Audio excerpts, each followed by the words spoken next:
Good morning again. I want to acknowledge, well, my husband Marcel has already been acknowledged. I also want to acknowledge another board member of Crew 44, Joel Holding. He's sitting at the back right there. And right in front, you will notice that there's someone with a camera running up and down all over the place. His name is Josh Chelly, and he's such a blessing to the organization, sent to us to help us spread the word about what we're doing so that more people can become involved, and also to do whatever it is that he can do for the Lord through the ministry here. Thank you again, Josh. Always such a privilege and an honor to have you among us. Now, you know sometimes you plan something and God gets up and says, no, I have another plan. Let us pray. So our Heavenly Sovereign Lord, we acknowledge your presence and we bow to your awesome majesty. We declare that you are Lord of everything. And so, Lord, I pray that I will be just a channel, just a vessel for your Holy Spirit to speak to all of us this morning. In the name of Jesus. Amen.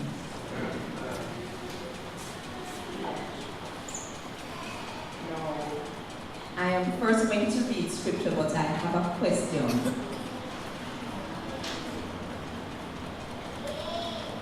Let me see your hand if you've ever seen this book. Okay, 4, 5, but those 4, 5 at the back of home. All right. It is the Jamaican New Testament, or the Jamaican New Testament. Now, before I read from this book, I want to just put our language in context. Many years ago, some of our ancestors were brought to this land from the African continent. They came from different language groups. So they spoke various languages. And it was a crisis. They faced a linguistic crisis. How were they going to communicate with each other? And how were they going to communicate with those who had enslaved them? In what I consider to have been a very short space of time, God gave them the creative wisdom to design a new language, which on the outside, the vocabulary, resembled very strongly the language of their oppressors. But on the inside, the grammatical structure of the language, how we use it, it is based on African languages. And so, here we have, finally, in our own language, which God has gifted us, the Word of God, just the New Testament. Let us be in prayer for the entire Word to be translated. I have another question. How many of you are aware that today is actually being observed as the International Day of Prayer for the Persecuted Church? Anybody knew? Pastor knew? Okay. So, there was a time when I used to lead an organization that used to encourage and facilitate the observation, the observance of this day, the International Day of Prayer for the Persecuted Church. And my plan was to share a couple of video clips with us this morning, prepared by the Open Doors organization. However, because of technical challenges, we are unable to show those videos. But God is able to translate things to us vividly. No, this is not the passage I was planning to read. Colossians chapter 4. I'm going to read portions from Colossians chapter 4.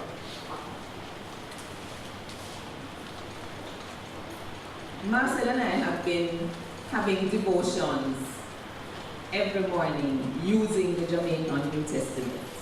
When we got married, this is what we have been doing, and we are now in Colossians. So it wasn't a planned thing. And I'm telling you, God broke me this morning. I have one more question before I read it. Has anybody in here seen the movie called The War Room? Okay.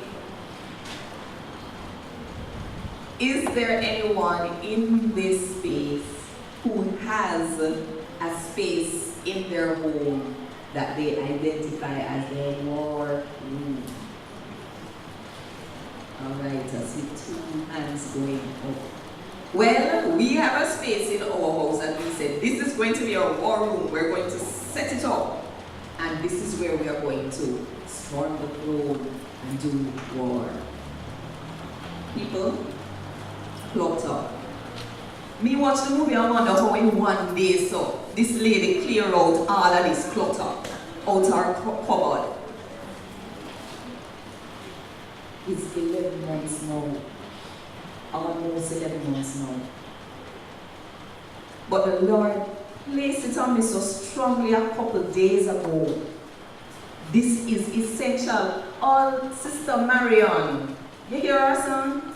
There's a room in my house reserved for Jesus. Anybody ever hear that song? Yes. All that God sent. But somehow the time was right. So this morning when we went into the room, there was a difference. And this is the word that the Lord sent. Colossians chapter 4, I'm going to start reading from verse 2. When we finish reading, I'm going to say, God wrote this. And we're going to say, thank God. Right. These are the last warning. Not to pray, but if you watch out and get on the mind ready for action, and give God thanks when you're not praying. And beg you to do. Pray through it too. Pray that God will clear the way so we can spread the secret message about Christ Jesus. The message when nobody may know about. I say that message here, then chain me up and have me a prisoner. Yes or no? Pray so we get to make the people them know about the message and that we can tell them it plain so they can understand. Because I got nothing to do. What if you go on like say, don't have sense when you're around people who are not Christ Jesus follower? No waste no time. Every chance you get. What if you do that? Talk to people nice and make them want to eat in a way we don't say. Just take a whole talk. Season up an argument with salt. So they want to hear more and more about what you want to say. And what if you know how to answer everybody too. Now we'll jump down now to verse 17. Tell Archippus this to me. Make sure say you've done the work what the Lord gave to do. Because I am your work for. This are me, Paul. They write and tell you the Audi with the owner hand. Members of the chino in Nigeria. My prayer say God will love them even though we don't deserve it. God about this. Now, the clips I was going to show you. One was about some guys who were smuggling hymnals into Vietnam so that the people there could get to sing praises to God in their own language. People them locked them up in prison because they were smuggling in hymnals. Another one was about a man, I think he was a pastor in India, and his wife. And they mashed up the church, and they raped his pregnant wife, and they burned the Bible. But the word of God cannot be destroyed. There are many more stories. Many more stories. And here's the thing. Whether we are in Jamaica, or we are in Africa, or we are in India or the Middle East, if we have said yes to Jesus Christ, we are a part of His kingdom, and we are connected. So we can't be here so concerned about the, small things, like whether the bench soft or tough. People are suffering for the sake of the gospel. And we need to understand that it is our brothers and sisters. What are the odds that I'll be reading this passage? Remember, from we get married, every morning we get up and we read a chapter. We never know, say, this morning, the International Day of Prayer for the Persecuted Church, and that I will be coming here to share with you. So it's not just about me, it's all of it. What is God saying to us? These are serious times. These are serious times. And we must approach it with a level of seriousness that it deserves. So as I read the passage, and I saw this particular verse, hold on, that is Thessalonians. Here it is. But beg you not do. Pray through it too. Praise God. We clear the way so we can spread the secret message about Christ Jesus. The message where nobody may know about. A secret message. Them chain me up and have me a prison. Yes or no? Is the next verse, verse 4. Colossians 4, verse 4. Pray so that we get to make the people them know about the message. And that we can tell them it plain, so they can understand. That's the next thing I want to tell us about. Now, in 2002, some of you know, because I came here and shared after I went to Burkina Faso. I went to Burkina Faso to work with the church musicians to help them write new songs for church that use their own language and their own music. And while I was doing that, it began to dawn on me, slowly, very slowly, that I was helping other people to have something that my own church people in Jamaica and the Caribbean didn't have. That is a collection of songs for church that use our own language and our own music. Now, while I was packing up, and by the way, my going to Burkina Faso came about through much prayer, through dreams and visions and all kinds of things. In fact, I brought the book up here so I wouldn't forget to tell you that I have published this book called God Incidences. adventuring with an sovereignly awesome God. And there are copies at the front, both in the hard copy and as an audio. If your eyes are dark or you don't like to read, then you can get the audio version and listen to it. So some of the stories about my adventures with God are in this collection. I thought God was sending me to Burkina Faso to stay there for the rest of my life.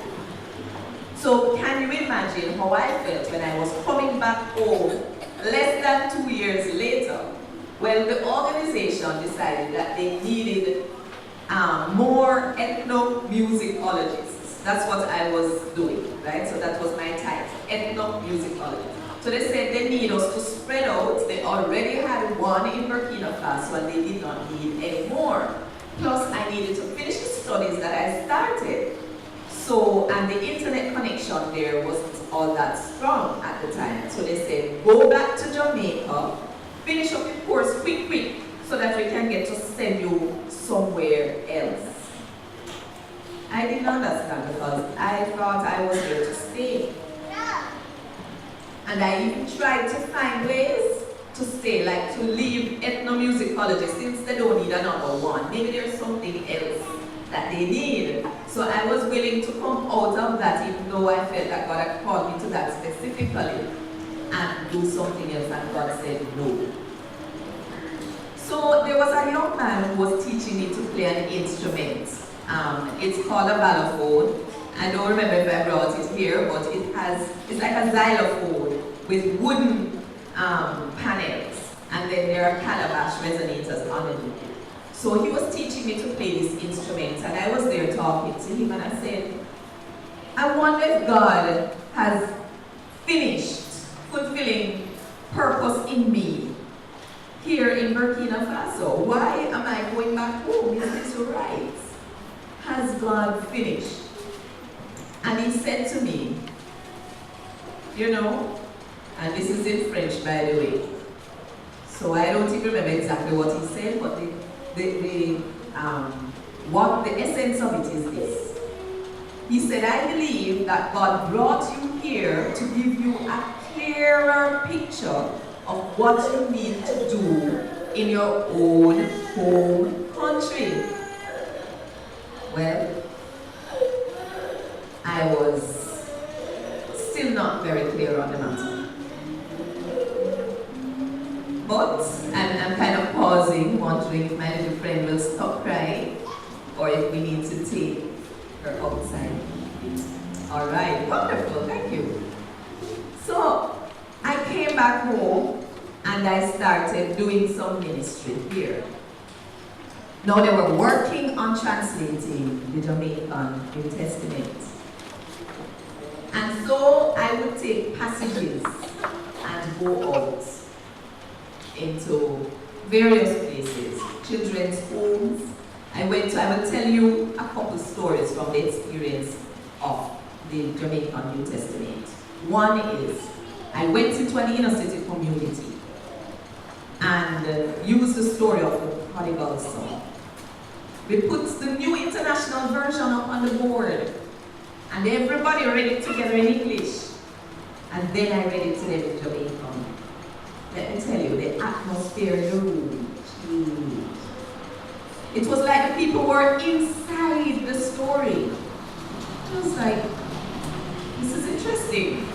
But it's when I finished now, this lady said, you know, the English for me was just words on a page.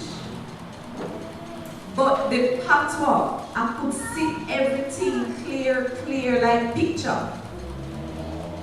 And then she explained to me, she said, the thing is this, I don't think in English, I think in patois. So every time I hear something in English, I have to take time to process it. And while I am doing that, whole lot of things pass in me by. Let me tell you, brethren, That was the turning point for me. Because I know how it feels. I had to worship in French after less than 3 months of French studies. I had to worship in Spanish after being a trained teacher of Spanish and living among the Spanish-speaking people, and still was only getting a percentage of what was happening in church. It didn't dawn on me. And here I stopped to apologize profusely to the people who think in patois. Because it never dawned on me that some people think in patois. So church, much harder for them to process than for me. Because guess what? I learned English first. We couldn't talk patois in my house.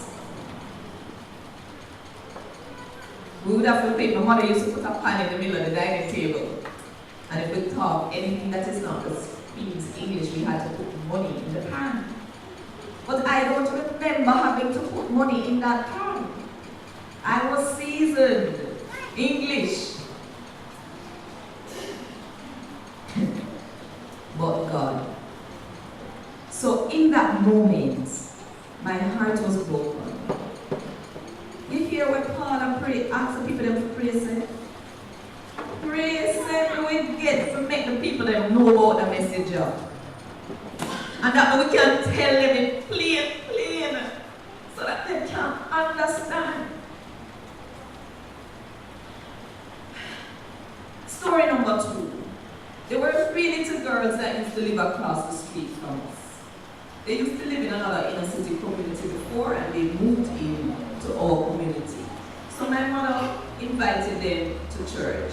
The mother never came, but she sent them with us. Right? So these 3 little girls, and every Sunday them in the back seat, a fight and a quarrel all the way down. I think one was 5, one was 7, and one was 12. So it was Good Friday morning, and they were coming to church with us. And I had the radio on, I think it was TBC, and they were broadcasting a program, church service. And in that church service, they were reading the scriptures in Jamaica. Silence in the night. Absolute silence. So I got to church, and I was late. And I was supposed to be playing for church, so the car never even stopped good before I shut it off. Maybe hear one little voice from the back say, "I want to hear this something." Never says Bible, you know. This was the 12-year-old. Have you ever heard a child begging? Well, some children do. But begging to hear scripture like that. That was one of the things that turned my mother around and caused her to start speaking the language to the people who need to understand the message, because she realized that it's more important for them to understand the message than it is to feel good so we are talking English. I'm sorry. Didn't really need to come and drop things so hard, but I can't help it. It's really full. You understand? People are dying every day. And many of them are dying without hearing God talk to them in their own language so they can understand it clean. It was after that experience with the lady who said she don't think, she doesn't think in English, that the concept of Crew 44 was born. God planted the seed that something had to be done here and now. And here's the thing, it needs to be done because we have a work to do in this world. First of all, Jamaica set up herself with an anthem that said, "Eternal Father, bless our land." And we have been blessed. Amen. it is said, I heard from I was a child that we have the most churches per square mile in the world. We have been blessed with the message of the gospel of Jesus Christ. And therefore, we have a responsibility. But it's not even left for us to figure that out. Because we're going to take on a pledge. We said before God, and all mankind, all the people who speak the almost 7,000 languages spoken in the world today. Only for people. 7 billion.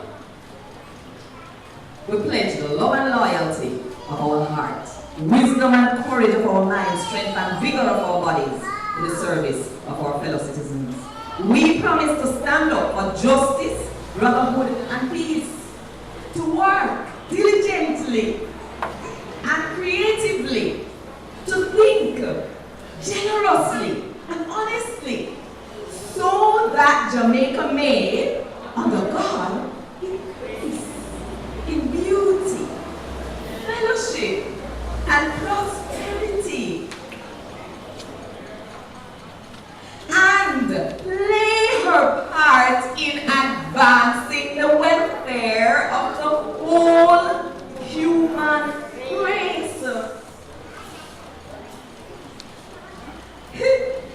It's a serious thing to make a pledge before God and all mankind. But guess what? We have to equip ourselves. We cannot go out there in Saul's armor. The whole world holds up Jamaica as a cultural mecca, so to speak. The whole world, you know. Now I have been to the whole world. I hear there are 245 countries in the world. And I've only been to 37. But on 5 continents. But everywhere that I have been, the people, they know about Jamaica. They know about music. And they know about way athletes. God has opened doors for us. And when God opens door, no man can shut it.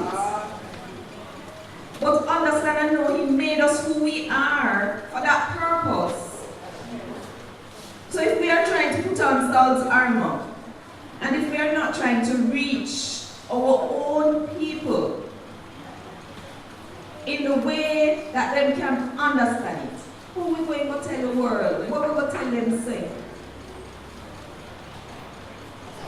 These are serious things, and I know that many of us have never stopped to think about it before, so maybe I should breathe for a while. I'm going to share a song with us now.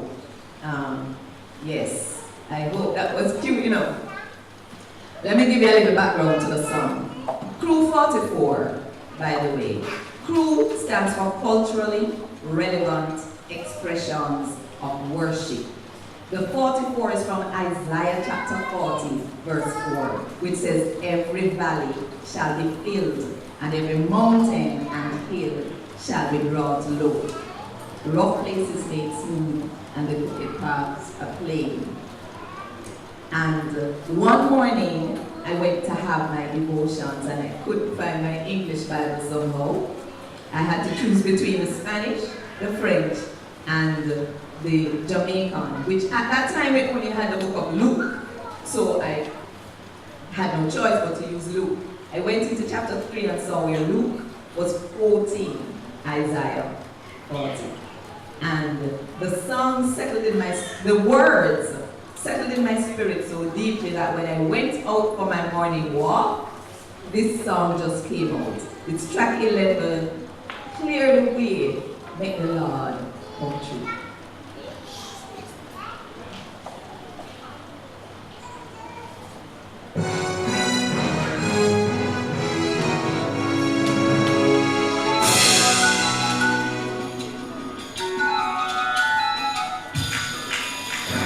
Clear the way, clear the way, clear the way.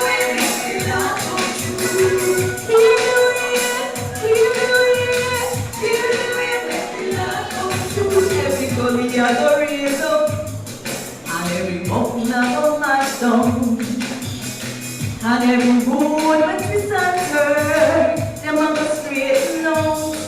Every gully I go raise up, and every mountain I go mash down.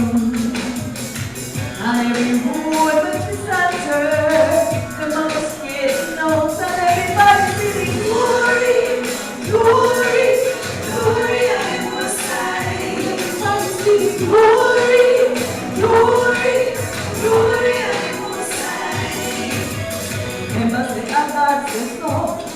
I God says so, and so it go. Remember say God says so. I God says so, and so it go. Come everybody sing glory, glory, glory to the Most High. Everybody sing glory, glory, glory to the Most High.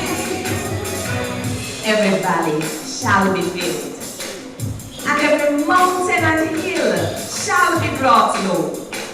The rough places made smooth, and the crooked paths acclaimed. And the glory of the Lord shall be revealed, and the whole flesh shall see it together. The mouth of the Lord has spoken it. Clear the way, clear the way, clear the way, make the Lord come true. Clear the way, clear the way, clear the way, make the Lord come true. Every gully I go raise up, and every mountain I go mash down. And every road but to center, them a go straight out. Say every gully I go raise up, and every mountain I go mash down. Level ground, and every road but to center, them a go straight out. And everybody singing glory, glory, glory, I must say. Everybody singing glory, glory, glory, I must say.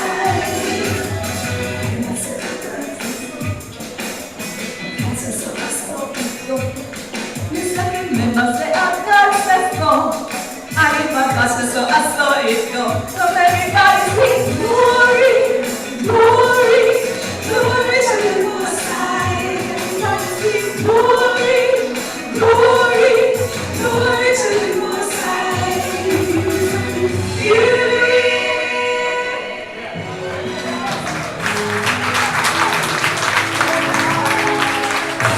Jesus shall reign forever and forever. So, let me take a space.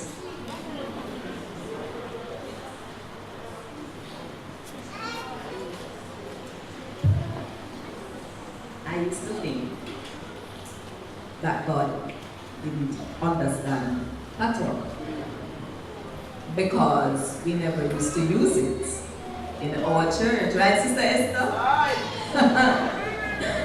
But then I say, but God is God, God knows everything. So he must understand patois. So it must be that he doesn't like it because we don't use it in our church. By the way, this story is not necessarily factual, but it is truthful. So more time passed, and I noticed that in open air service crusade, the preacher could use some patois. So I say, aha, he doesn't mind as long as you keep it outside of the sanctuary. A little more time passed again, and I notice in evening service now, testimony time, somebody goes up to share a testimony and they might drop in a line or two of patois. I'm going to say, aha, God don't mind as long as we keep it out of the holy, divine morning service. All right, I think that's soaking a little bit. Because I'm sure that you realize by now that it is not God who has the problem. It is man who has the problem. Remember how I changed the narrative for our Jamaican language at the beginning of this sharing, time of sharing. How I said it is God who gave creative wisdom to our ancestors so that we have this beautiful language today.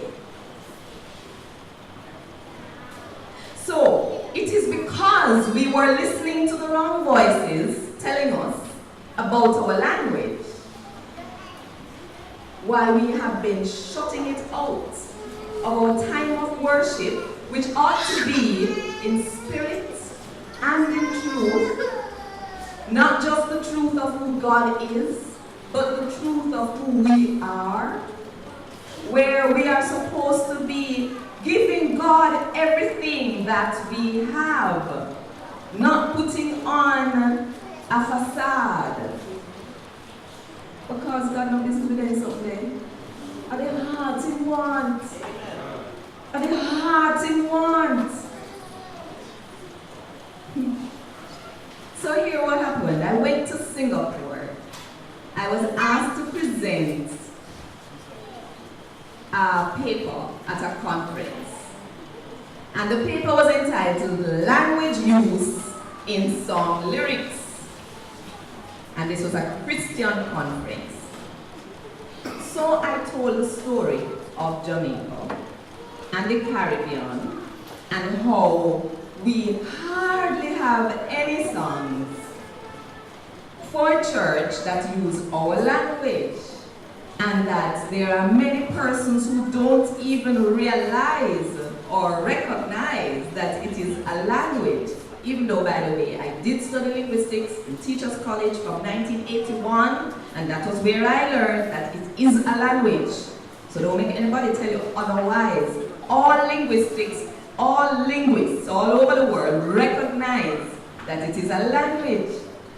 So I told them that we are having challenges because of people looking down on it as a language or not recognizing it as a language, and we don't have material in it.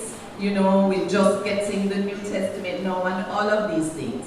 No, first of all, it's an international conference and people had other options or places to go. So I was wondering if anybody, I was the only Caribbean person there, so I was wondering if anybody else was going to come to my session. When we look, the place full and people are stand up. So standing room only. And then they were sitting down on the edge of them seat, drinking in every word. Now, because it was held in Singapore, and previous to that it used to be held in the United States of America. Now, all the people who couldn't get visas to go to the US were able to come to this conference. So you had people from Nepal and Bangladesh and India and Malaysia and all of these Asian people, and they were drinking in everything.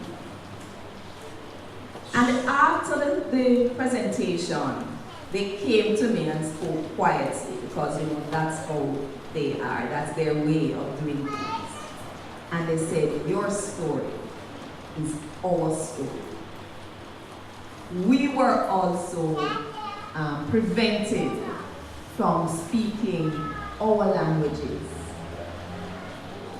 And now we are struggling to find our identity. We want to understand the role that we need to play in the world. The world is waiting. The first album that I released was called The World is Waiting. And the world is still waiting because the Jamaican church, I won't say we are not doing anything, that would not be true. There's a lot we are doing. But I think we need to wake up to a lot more. I think we are what has been referred to as a sleeping giant.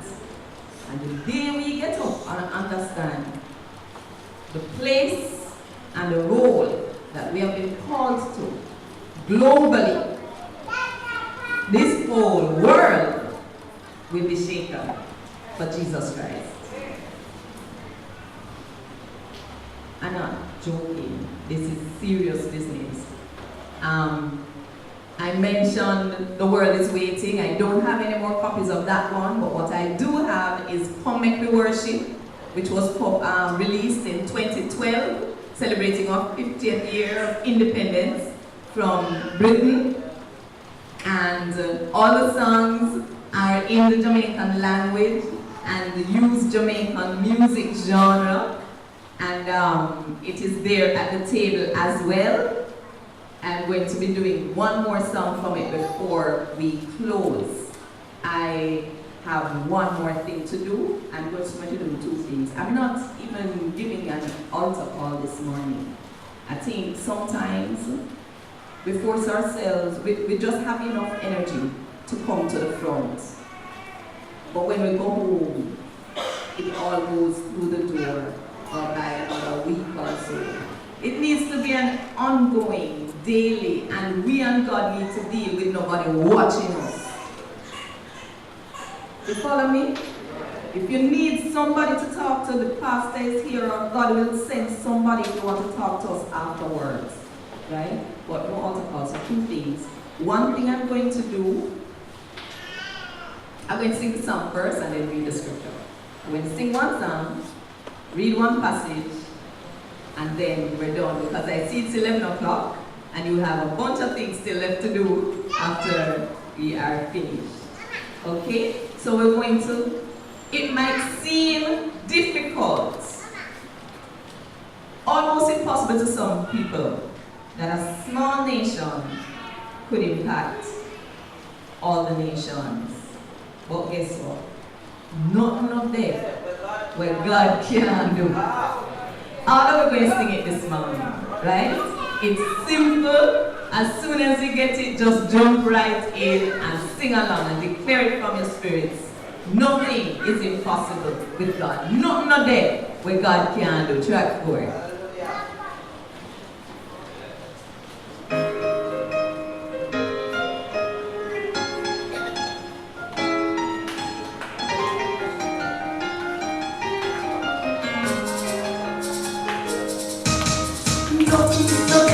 Where God can do, nothing no day, where God can do, nothing at all no day, where God can do.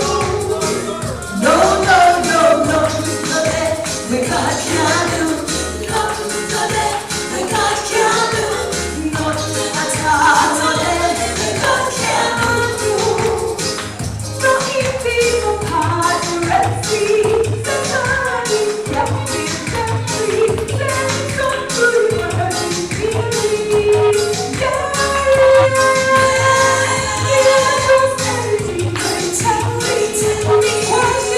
free.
Shadrach, Meshach, and Abednego come out of the fiery furnace. So tell me now, why do we go to him with small things? We need to carry some big things to him. The whole world is waiting for Jamaica to be on fire for Jesus and taking love to every man. Captive and free, there's some true virgin beauty.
Yes, Lord. Make it happen. Sing like how you say it's about. Blessed is the one who believes that what God has said will be accomplished. Revelation chapter 7. We read it in English. No, we will read it in Jamaican. Verse 9. Let us stand for the reading of God's word.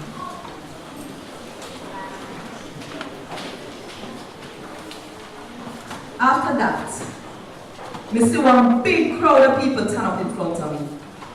They did so enough that nobody couldn't count them. They come from every country, tribe, and people will chat all kind of language. They come turn up in front of the throne and in front of the baby sheep. Them did have on white jackets we catch them clear down on them foot. And them did have palm leaf in them hand.